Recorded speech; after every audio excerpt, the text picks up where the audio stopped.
3-episode rule is something that all old school anime fans know about. It's when you give an anime 3 episodes to decide if the show is worth your time in continuing. It gives the series a fair shot to hook you in without wasting too much of your time on something that you realistically aren't going to enjoy. Now, I've done a few videos on this kind of series or this idea, and every single time I run 3 thumbnails to see what you guys like to click on the most.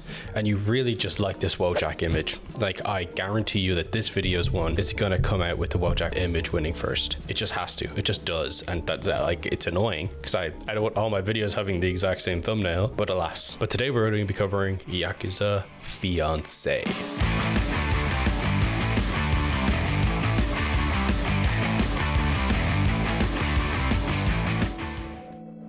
What happens when you mix a gritty Yakuza setting with a confrontational love story?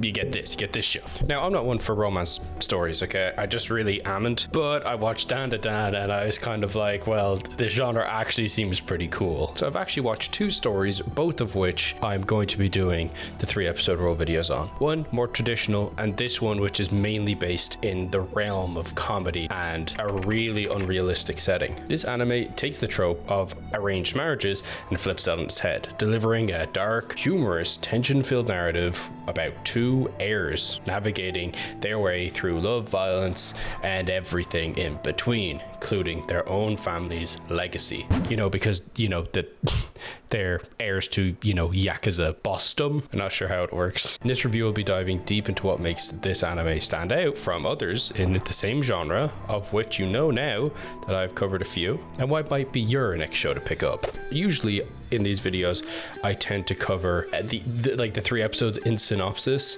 and then give my view on it, but I don't think that that's the best call to do moving forward. Maybe I'll go back to it when I need to get a video out quick, but realistically, I don't really want to give too much away, and I'm watching the 3 episodes for you, then you're not watching the show. So instead, I'm going to cut this up into topics. And the first topic is the overall premise. So let's start with the basics. The story revolves around Yoshino Somi, a strong-willed woman from a Yakuza family, who was thrust into an arranged marriage by her father to an heir of a different Yakuza family, Kirishima Yamada. His family, or syndicate, is far more powerful than Somi's. Now, what makes this setup so kind of complex and compelling about how quick it becomes very apparent that this isn't going to be a traditional love story. And we see that Somi is no damsel in distress, okay? No one's coming to save her, even though she damn well needed it at points, but she gets up on her own 2 feet.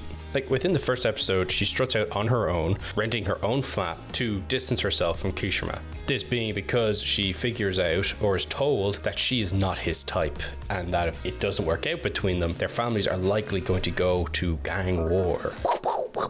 No, it'd be really bloody and horrible for everyone. So she figures out she needs to become more independent and more attractive to him. In an attempt to save her family from going to war, she sells her own kidney to pay for a flat for herself to move into and for money to live off for at least a while. Her kidney. And that's not the only trope that is adverted. See, that these 2 characters, the 2 main characters, the boy and the girl, they present one way at the first half of the first episode and then very quickly become 2 different people for 2 completely different reasons, mind you, but they become different people to at least us, the audience. Kirishima, for example, well, he comes across as some nerdy butler type for some reason, and then slowly it's revealed and hinted at that he's got a very, very dark side to him. Something that you think that might be hinted on for at least another few episodes, but then he breaks the facade immediately by himself because he's fed up with dealing with her. In this moment, he shows that he has that dark side that's equal parts terrifying and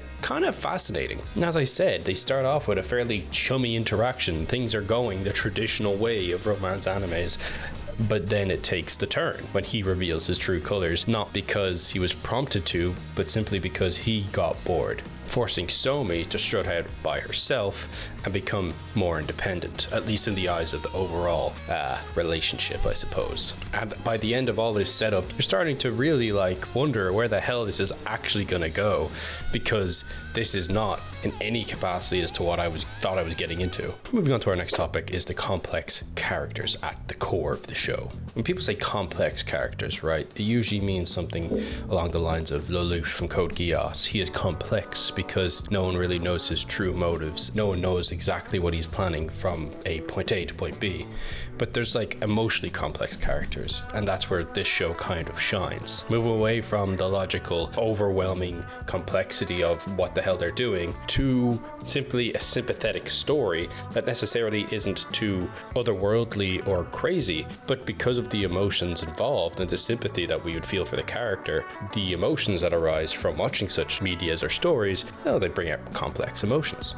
An example of this would be like how I don't really care about Boku no Hero. I really don't. The story is kind of mid, and the animation for most parts is okay, but it's not great. But still, the soundtrack of that show makes me tear up every single time the climax of a fight happens. I don't know how they do it, because as I said, I don't care much, but it really sometimes. So someone who has watched like 5 romance shows in the past, right? I can say to a certain degree that Somi is a refreshing departure from the stereotypical female lead. Now, to be honest, in these romance shows, stereotypical lead isn't actually what most of you would think. The characters in the shows that at least I've watched in romance shows are very well developed and understandable. Their world is more grounded in reality, so the characters can't be as outlandish as, say, a character from Naruto or One Piece could. But within their own story, they never have the weakest characterization. But the trope of them essentially being someone who's over head and heels and will prioritize the love over basically anything else in the story is essentially, I think, the trope that people mainly mean when they're talking about something like this. I think these stereotypical leads are in, well, lazily written stuff and shonen. But no, she's strong, she's unafraid to speak her own mind, and when facing off against this incredibly violent fella she's talking to, personality shines just as bright, if not brighter than his own. Kirishima, on the other hand, is one half fascinating and the other half a himbo.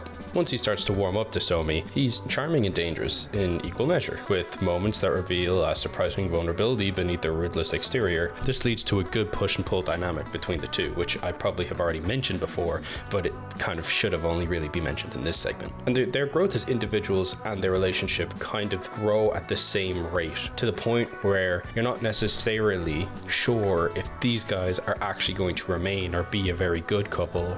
And their growth as individuals and as a couple is handled with a level of realistic care in an unwise, unrealistic story. Themes that go beyond romance. Now, what separates this story from other romance stories, right? And I thought about this for a while, because there's actually many things that do stand out and are different, but I think the one that is the most key is like its theme of personal freedom, or a lack thereof. Both Somi and Kirima are bound by the expectations of their families and the Yakuza world at whole. This is the main motivation for Somi to become more independent and make herself more attractive to Kirima. Within the first episode, things aren't going well in their relationship, and Kirima lets her know that because things aren't working out well, there's most likely going to be a massive violence between their two Yakuza families, and it's only a matter of time that that happens. This isn't something he takes any pleasure in. He mentions it as a simple fact of the matter. Now, some might see that as a portrayal of him forcing her into becoming a new person, but in reality, it's simply the situation that they have both been put in.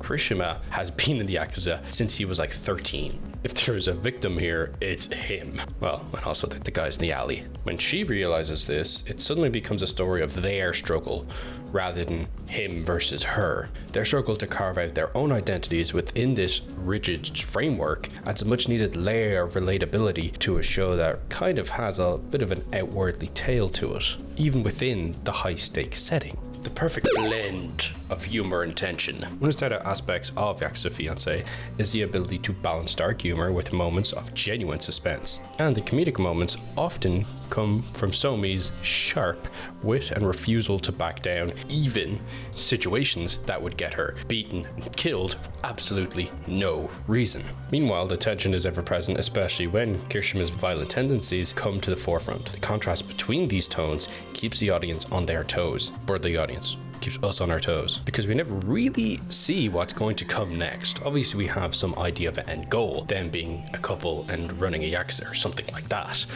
but like, what the hell are they doing now? Now, while I was watching these kind of funnier moments, the kind of like wacky quip bits, they really reminded me of something, and like it took me a minute to kind of pinpoint it, but it really reminded me of Full Metal Alchemist Brotherhood. Gotta keep that in mind. I mean, specifically the seamless swapping from Edward raging out in onion mode, then going right back to the important complex plot where they're talking about human sacrifice or, the philosopher's stones. They're immediately able to cut back and actually talk about those serious topics while having the quirky rage funny moment. It's pretty good. I think that the funny moments in this show are closely at least linked or akin to that sort of style. But the visuals and atmosphere, right, in romance stories in general is very important. And from an animation standpoint, this series is actually fairly visually striking. While the character designs aren't the most detailed, but the action tattoos are cool, but that's about it. But the expressions the characters show convey a fairly impressive range of emotions, from deadpan humor to raw vulnerability that I was talking about earlier. The color palette and lighting shifts seamlessly between bright atmosphere where things are funny to darker, grittier scenes of a man getting tortured. In particular, I really love the line work. See, I started watching anime in the 2000s, right?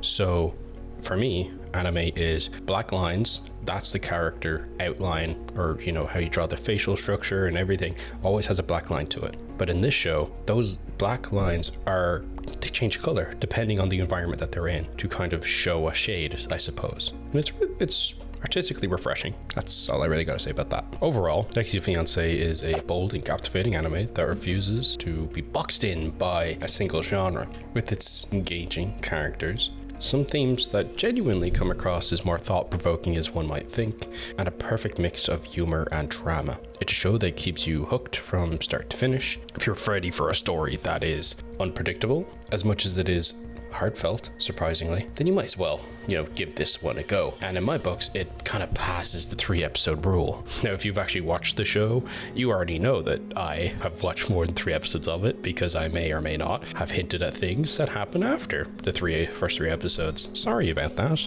That's why I didn't really want to do the old way. But now it's time for my hater arc. Now, I will say that there was explicit moments that took me by surprise, and it really does just come out of nowhere in the first 3 episodes at least. You know what I'm talking about if you have seen it. That's where most of my gripes from the show come from.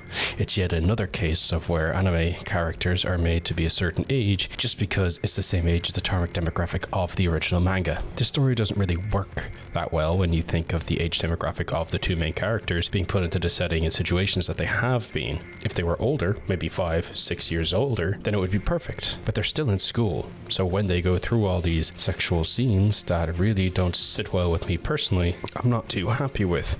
And if you've seen any of my previous videos, you'll know that this is a particular gripe I have with quite a few shows. However, this is where I put my hater hair back up. I didn't feel the same way when I was watching stuff like Kill la Kill, because when I watched Kill la Kill, I was below the age of 18. So it didn't really creep me out or felt as weird as maybe it would if I'd watched it now. So while watching this, I just had to gaslight myself into thinking that they were in college. They were college students, and that this was a college. Therefore, the rest of the plot actually made some small amount of sense. And with this sissy hypno in place, I was genuinely capable of enjoying the show, knowing that my 2 consenting adults most of the time were not underaged.